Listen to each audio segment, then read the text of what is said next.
Towers, won 130 there at the stereo. Race with Key down with the Solihull Premier Show this year, so many video already. It's the annual Devon Show. 3 days when the people of the West Country defy the fickle weather, bring out their best, and revel in all that's good about country life. All we want to do is cut in people. They never stand still. You can't get them tame. And they really are. Here, when you talk about diversity, it usually refers to the livestock, because this part of the country is known as a bastion of white Britain. Fewer than 3% of the rural population here are black or other ethnic minorities. But someone is determined to change that. All right, you're going to feel even better when you've had some of the black farmer sausages down you go. What does it taste like? What does it taste like? They're absolutely gorgeous. You're standing there looking a bit perplexed. Get your fingers in there. Come on. Come on, Milkers. Come and try some of my black farmer sausages. Meet Wilfred Emmanuel-Jones. He came to England as a poor migrant. Now he's an entrepreneur and aspiring politician, and claims to be Britain's only black farmer. You like my black farmer sausages, don't you, girl? Go on now, you try that. More often than not, the image of a black person is as a second-class citizen, that is an underachiever, that is a burden on society. And I want this brand to be demonstrating that actually that isn't the case. Okay, you like it. You know what to buy in future now, don't you, darling? Wilfred Emmanuel-Jones bought his farm almost a decade ago after a career in television, then making his fortune in food marketing. But he wasn't always destined for success. With high hopes, he and his family left rural Jamaica only to land in one of Britain's most deprived immigrant suburbs. Taskmaster burst the violence and splitter. Breakneck speed, pitch round 10 pints of litter. We lead all day and some say they ain't productive. Could that depend upon the demon that you're stuck with? This part of Birmingham is where the very poorest lived, and Wilfred's family of 11 lived in a row of cramped terraces. Quite interesting that it actually looks exactly the same and it feels the same. And you see At that time, it was full of a lot of people from the Caribbean who had come to this country in the 50s, and when they arrived here in the 50s, they thought the streets were going to be paved in gold, and they thought they were going to be welcomed with open arms. But actually what they met was racism, all types of prejudice, and a real failure. So it was just a small corner of Britain where they could go and lick their wounds, as it were.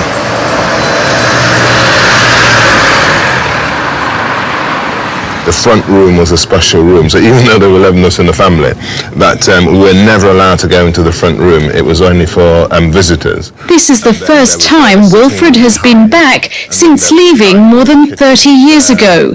And now a new family lives in his old home. My name is Wilfred. And this used to be the house that I used to live in.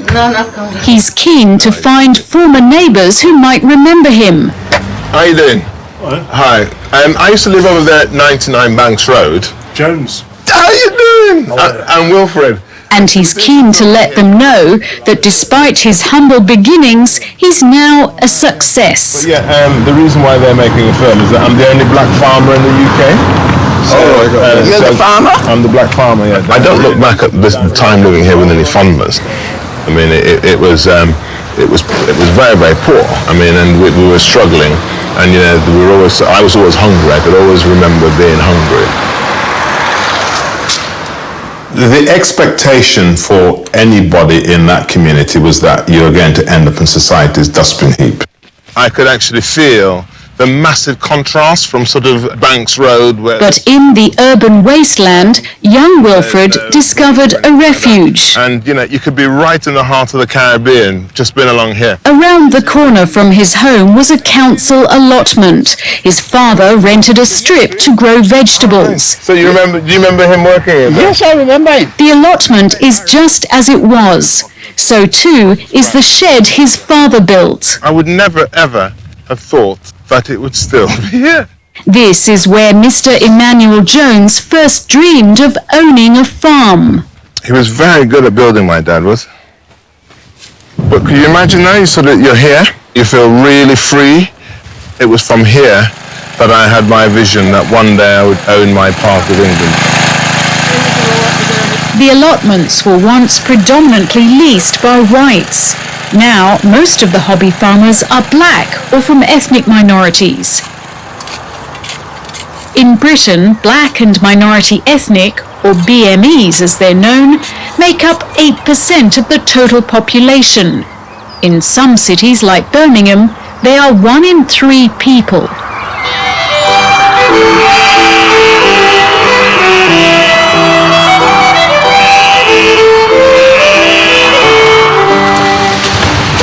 Look at the carriage for us? Yeah, nice. In the corner of England he now owns, Wilfred Emmanuel-Jones is building the black farmer empire. Alright, so you're going to have, that one is you're going to cut for hay, and then the cows, they run between that field and the other field? They'll have to run from the He divides his time between city and country. Surely you're not the only black farmer. What, in the UK I am? Well, I don't know. I mean, it's been reported to me that I am the only black farmer in Britain.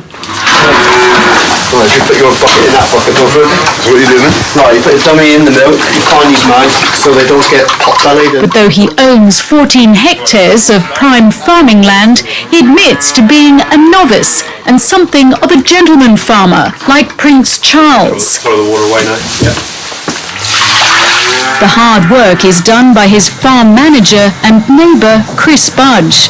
Mr. Budge recalls the day they met.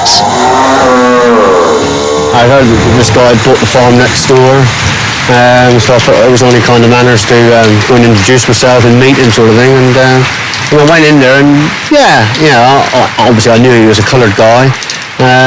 But yeah, very friendly, jolly, and sort of guy that I think, I thought, well, we can get on okay.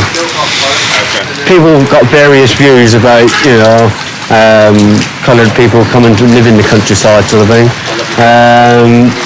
Hopefully, they will be accepted. I've been slapped in the street. I've had someone walk up to me and just slap me and say, we don't want you here. What are you doing here? We don't want you here. That's unbelievable. It's true. It has really happened. I've been spat at. We've had dog doos put through our door at home. I've had dog do put through the door at the office.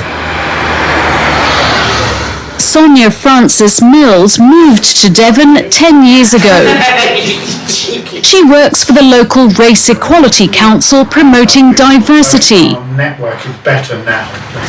Ms. Francis-Mills says 2 out of 3 black or ethnic rural residents suffer serious discrimination. I remember somebody where I live saying, why are you here?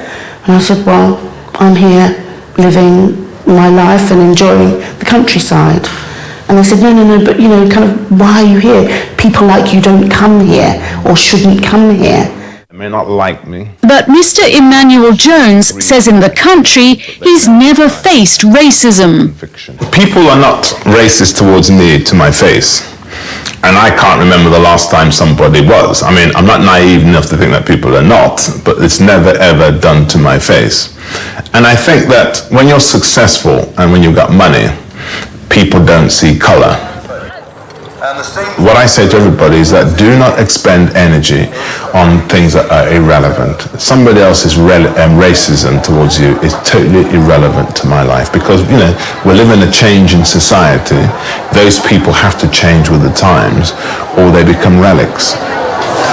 Very nice, you see? So do as your mom and dad says in future. Try it before you make a decision. At the Devon Show, the black farmer works the crowds. Come over here and try some proper food. Since launching his brand 2 years ago, he's gained a lot of attention. He hopes his growing popularity may improve his chances of becoming a Member of Parliament for the Conservative Party. Bacon. It'd certainly be a very interesting selection, definitely, for the Southwest. Whether or not I vote for him, I'm not sure. I'm not too keen on his sausages, so maybe I wouldn't be too keen on him as an MP either, really.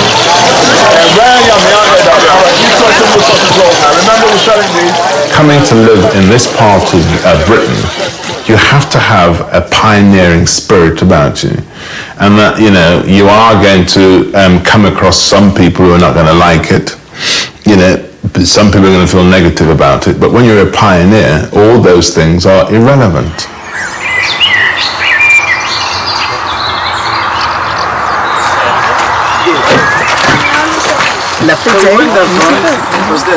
These people also consider themselves pioneers, perhaps on a different scale.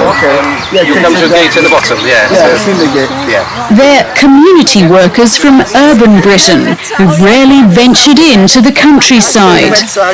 Beautiful, isn't it? Beautiful colour. The outing has been organised by the Mosaic Partnership, a scheme to introduce ethnic minorities to national parks. In this instance, Brecon Beacons in Wales. Can you pull it up? To make sure it's more secure. They don't know whether they're going to be received nicely, they don't know what to expect, and they think countryside, no facilities, no amenities, nothing. Is this wide enough or the other one? It's the other one. This one is long. But what minorities face in rural Britain isn't necessarily racism. You're going in? Yeah, come on there. Country communities are very close-knit, so even if I were white and I went to a place where I wasn't known, I would be looked upon as a stranger. It is our right to go and live anywhere that we want to, but that has to come from us. We can't wait to be invited. We have to go and claim it.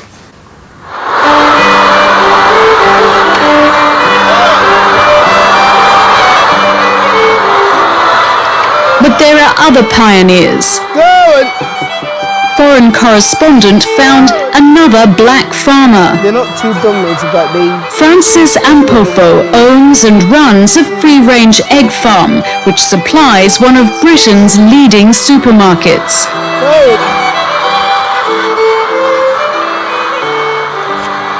The other black farmer, Wilfred Emmanuel-Jones, goes around telling everyone he's Britain's only black farmer. How do you feel about that? To tell you, I'm not actually bothered about it, not at all. I'm not sure whether he knows of me, but I actually knows of him. But if him saying that will improve his business or his image, I'm not going to go forward and say, no, I'm here. Francis Ampofo came to Britain from Ghana when he was in his teens. Not quite 5 feet tall, he became a champion boxer, bantamweight, retiring from the sport 4 years ago. Unlike Wilfred Emmanuel-Jones, he's a hands-on farmer, packaging 9,000 eggs every day. There you go. But like the other black farmer, he believes the sky is the limit. But the chickens are still lying, aren't you? Yeah, still lying, yes. For instance, my daughter, I would love to see her being the first black Prime Minister of this country. Here we go, that's yours. I like to be different. I just like to do things that others hasn't done. By the sick pen in there. So you think of yourself as a kind of pioneer? Yes. People I look up to is people like Richard Branson. I got in mind that one day I'd love to be Richard Branson of Ghana.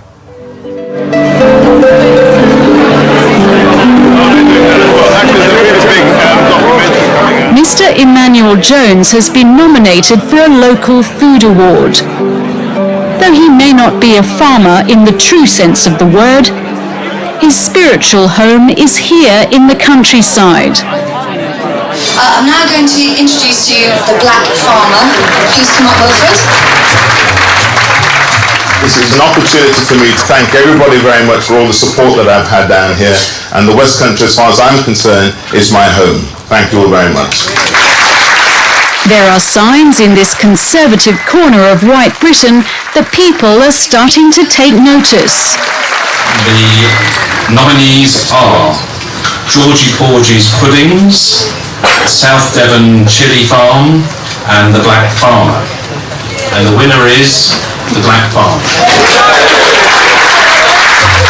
If they're prepared to vote for me and therefore allow me to win an award, hopefully they'll vote for me where it really matters, i.e. to become their Member of Parliament. So, I hope this is the start of things to come.